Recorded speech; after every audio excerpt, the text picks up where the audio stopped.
Hello, folks. It's that time of the week again, and we are back for another dose of everyone's favourite MotoGP podcast. On the show this week, a look back to the final in-season test that took place in Misano, which saw two 2022 rookies make their big bike debuts, plus your questions answered, and of course, a look forward to this weekend's Grand Prix at the Circuit of the Americas as MotoGP heads back to Texas. But first, we are dedicating today's show to Dean Berta Vinales, the 15-year-old rider who sadly lost his life in the World SuperSport 300 race in Jerez at the weekend. It's incredibly sad, incredibly emotive, seeing the pictures as well of his cousin, Maverick Viñales, in tears, as you'd expect.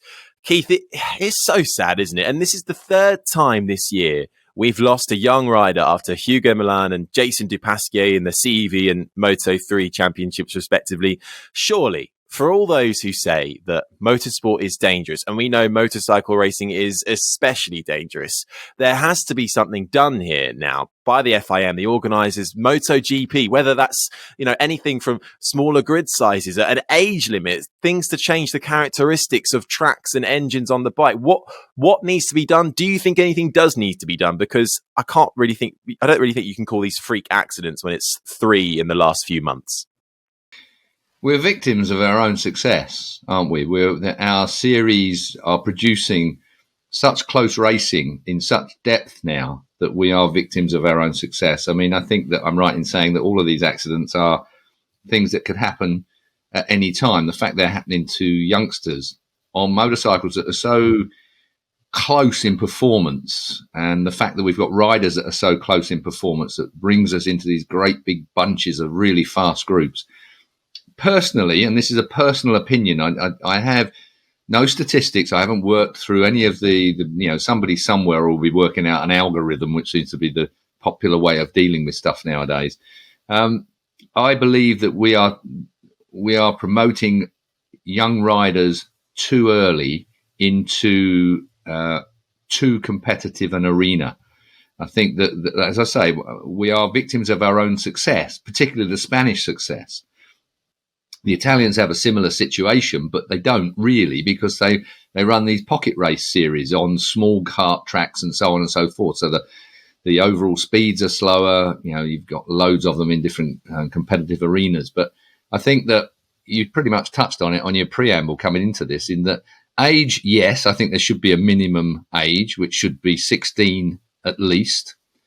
That will also give the rest of the world an opportunity to catch up. What's happening is the reason why we have so many really quick Spanish riders is because they start at such a very young age and are thrust into such competitive arenas so early on that the Brits, for instance, if we use our own country, none of us lot start really until into our late teens to be that kind of competitive. It's, it just doesn't happen. If you look at, British Superbikes, which I was working on at the weekend, it's a situation where everyone's in their late 20s by the time they really get going, by the time they find the funding for this, whereas in Spain's really forcing every other country's hand to try and catch up with the youngsters.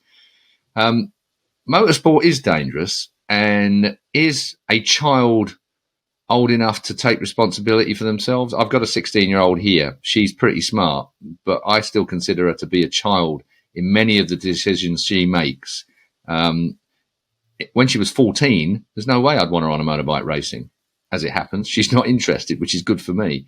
And her mother, obviously. But it's kind of a situation where the other thing you mentioned is performance of motorbikes.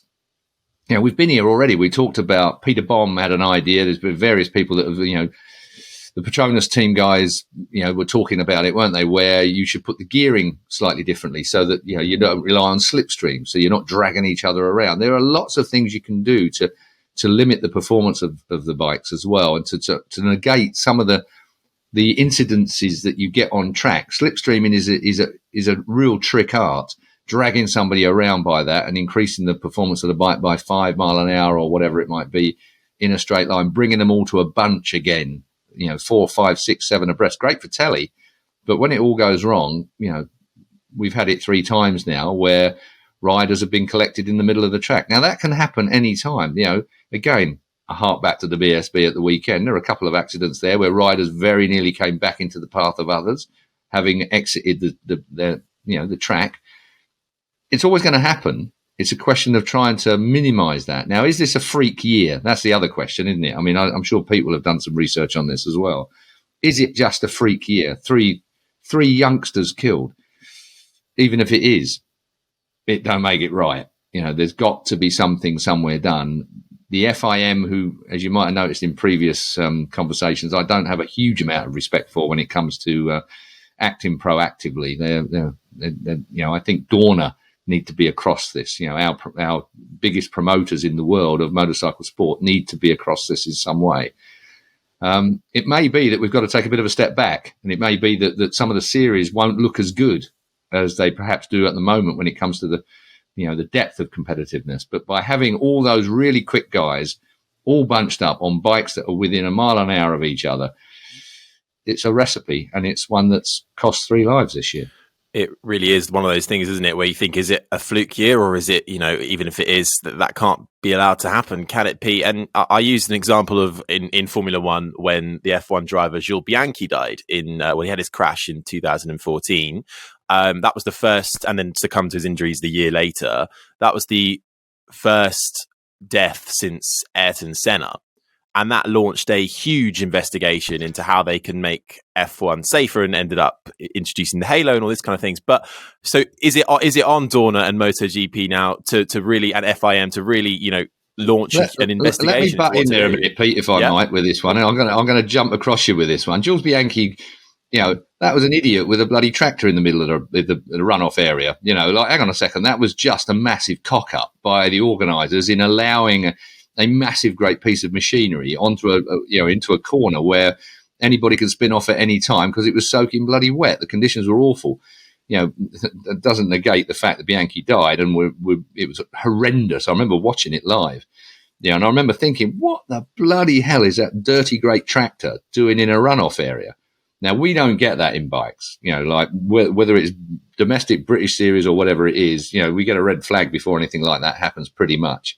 So I don't know whether that's a great example there, Harry. No, my point being is that regardless of, it wasn't obviously, it wasn't a result of a racing incident, but the fact that there was this huge accident then instigated a huge investigation and a review of safety in the sport throughout. And that got introduced across the junior formula as well. So surely three deaths this year from across different motorcycle series, surely that prompts an investigation, Pete, regardless.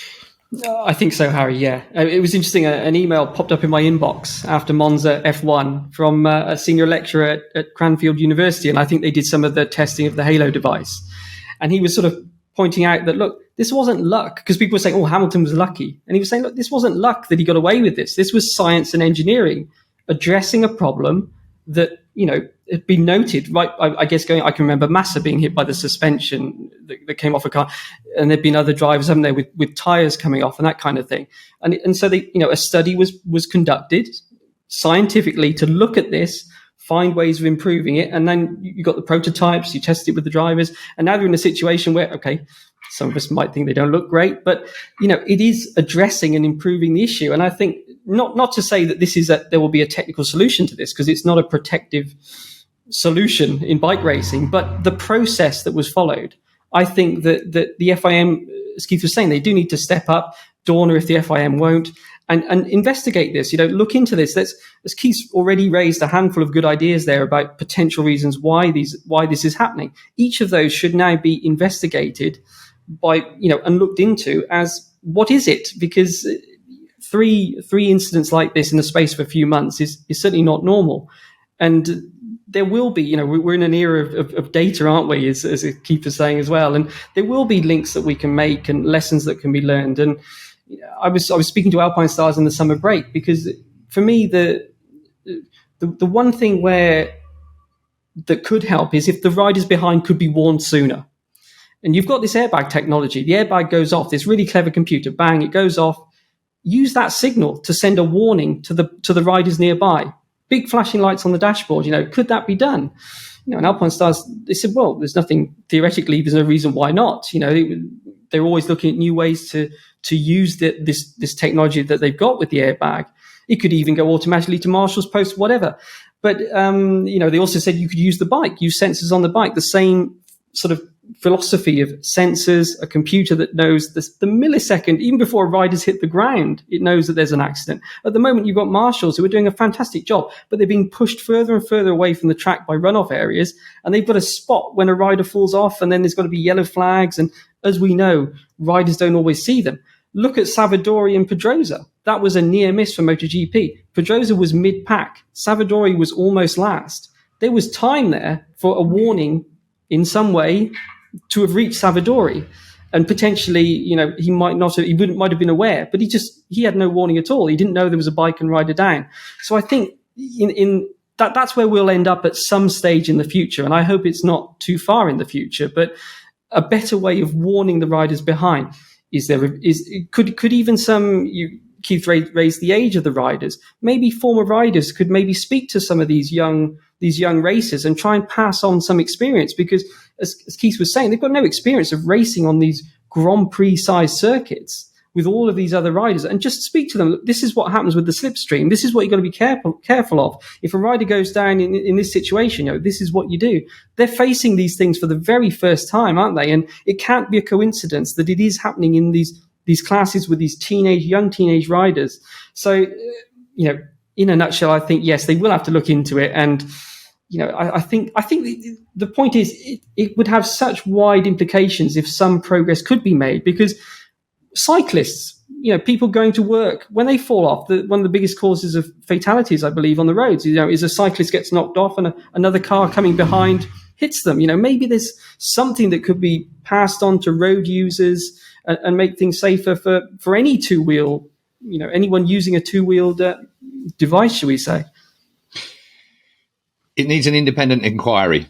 It needs to be taken out of the three groups of people, Dorna, the FIM and IRTA, and it needs to be an independent, scientifically based, let's look at the facts, situation, not some kind of knee-jerk reaction. There were so many things in the conversation that you two brought up there. I mean, Justin Wilson was killed in IndyCar when the nose cone smacked him in the face. There was no halo arrangement there. Lovely, lovely man, 2 children, didn't live far away from me. You've got incidents throughout motorsport. Henry Surtees, John Surtees' son, it couldn't get bigger or heavier profile than that. John Surtees' son killed at Brands Hatch when a wayward wheel became untethered and caught him right where it, mattered seriously. I worry about leaving it within our own groups of control, because it's such a big subject, it's such a wide subject, it's such a hard subject.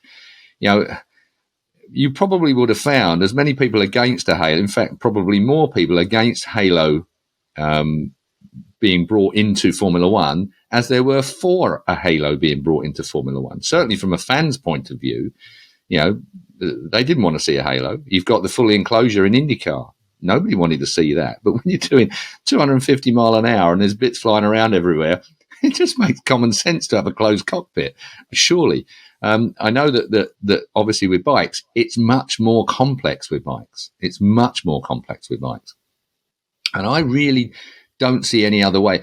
You have no idea what it's like, unless you've been in a race like this, where you are battling with 3 or 4 other people. You've got your knee stuck in their fairing. You've got your elbow stuck in their handlebars. You've punted them up the back a couple of times. You've rubbed tyres.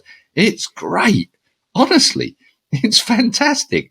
And being a 15-year-old allowed on a 100+ mile an hour motorcycle to battle wheel to wheel with someone else on the track, there's no amount of pep talk that's going to stop any of that. Believe me, you can sit there and talk to your blue. Have you tried talking to kids? I've got 4 of them around here. None of them bloody listen to me. And the fact of the matter is racing a motorcycle is it's an extension of your arm. You're not thinking about it. It's not a process that you go, well, I'm going to do this, I'm going to do that. Yeah, you might before the race, but believe me, once you get on a motorbike and start, once the lights go out, it's a completely different kettle of fish. You are battling, you are fighting. It's great fun.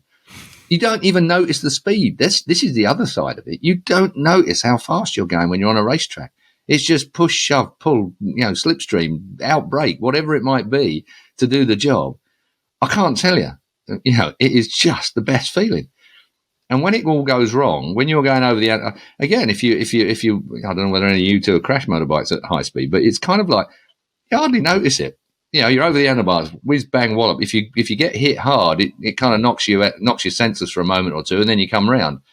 Or in some cases, sadly, you don't, and that leaves everyone else with the problem of trying to work out what to do next. And I think that the only way you are going to minimise this is by legislation. The only way you are going to fix where we are at the moment is by, even if you slow things down, you run into somebody at 30 mile an hour, you probably are going to do them serious harm. So taking the edge off the top speeds and the like, yeah, it will be of benefit in as much as it gives other people, other riders on the track, opportunity to see what's going on. If you slow things down, you've got an opportunity. It's the reason why there are speed limits in this country. So all the bozos out there have got time to slow down. If it doesn't make, if you got Marc Marquez driving his car, he sees stuff happen about half an hour before your average driver does, because that's how his brain works. The laws are passed as a generalization to try and keep the majority of people safe, because that's as fast as their bloody thick brains can think sometimes. So basically, you have a limit on that. When it comes to racing, slowing down the overall top speeds will give riders a bigger opportunity to see things, to understand things, and therefore to perhaps avoid hitting another rider or getting tangled up in a bike that's going up the track or whatever it might be. But I would take it out of the hands of the FIM, Dorna and IRTA, and I would, and control, and obviously regional bodies. This is a domestic type situation. So therefore there's other, authorities that get involved in this as well.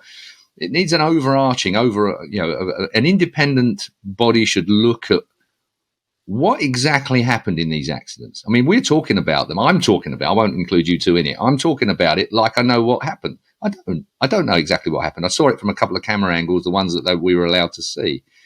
And believe me, that can be so wrong just from the angle you're watching. It might not be. You might think you've got a handle on what happened, but it could be, you see it from another angle sometimes if the camera's got it from a CCTV or a track camera somewhere, and you think, oh, I never saw that in the first footage.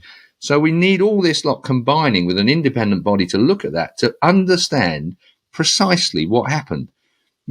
Was there no chance that a rider was able to avoid a fallen rider because everyone's going so fast? Was his eye line blocked? You're not going to be able to, legislate against a blocked eye line.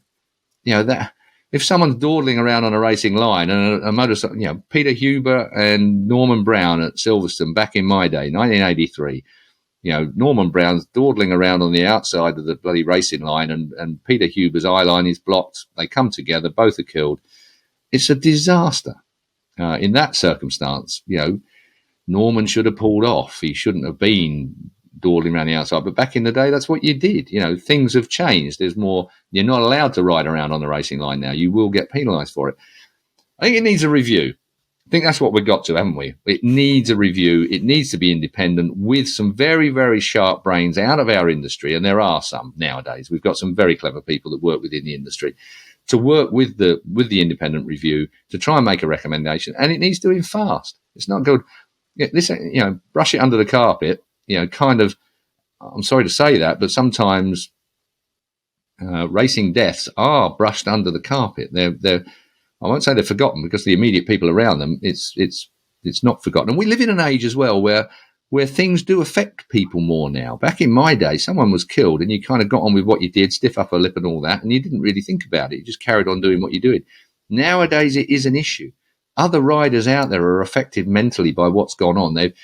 We are all in high definition nowadays. Everything is there for us all to see. And it is, suddenly you think, bloody hell, it comes home much harder now than it perhaps did back in the day, unless you were closely involved with that particular rider or that particular team.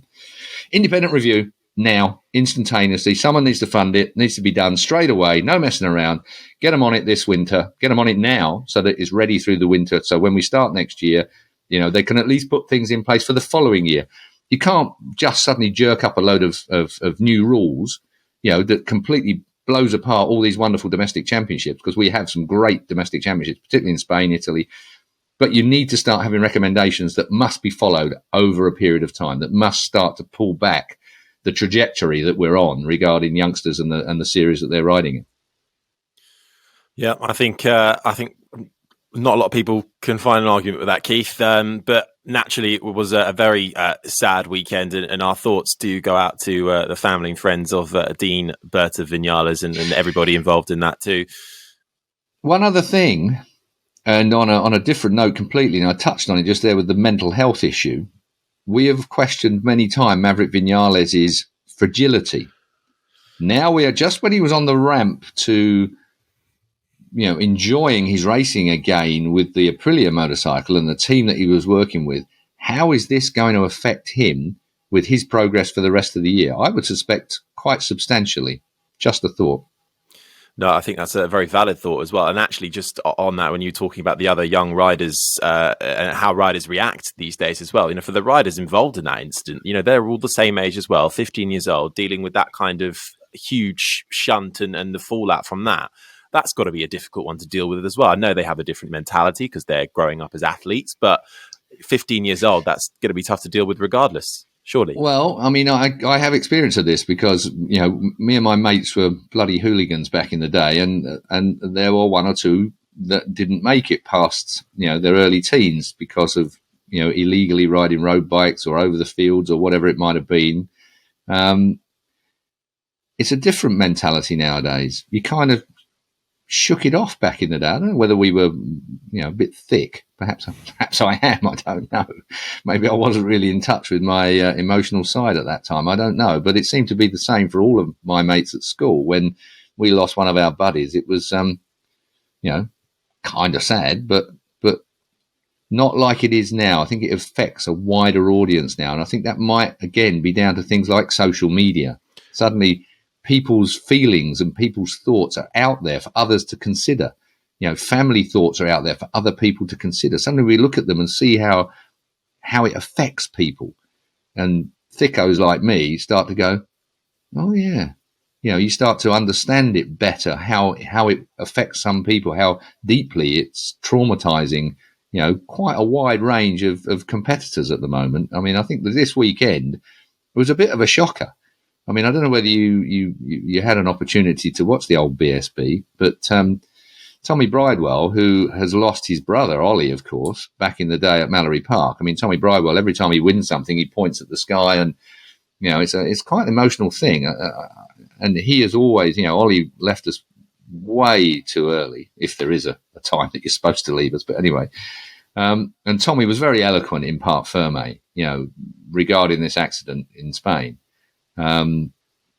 It's on the minds of riders nowadays. I don't think it was in the past. So now's the time to sort of be dealing with it, particularly for these youngsters. I think that independent inquiry, I keep banging it off about it. Yeah, well, let's wait and see, and hopefully things are done and that independent inquiry is launched swiftly. But just to reiterate again, our thoughts to Dean Berta Vinales and his family and friends, and to everybody involved in that tragic incident over the weekend.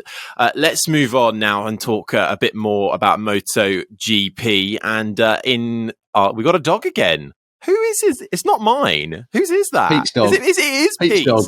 We had a question in one of the YouTube comments, which was like, come on, own up. Whose dog was it? And I was certain it wasn't mine. He's not owning up to it. I know Pete's got chickens as well. We'll hear his chickens as well in a little while. It's here. He's vocal. I can't see the dog, but I can definitely hear it. Yeah. We'll have to get if you could bring the dog on for your predictions for this weekend. That'd be great. They'll probably make more bloody sense than the ones that we make. Well, even the headphones didn't drown that one out. Right, okay, let's move on to MotoGP and look forward to this weekend by looking back first at the test in Misano, the final in-season test, which saw a lot of obviously developments being tested for 2022. It was Rossi's final test. We had Remy Gardner and Ralph Fernandez make their debuts on the big bikes. Pete, can you talk us through a bit about sort of the big standouts that you learned from testing?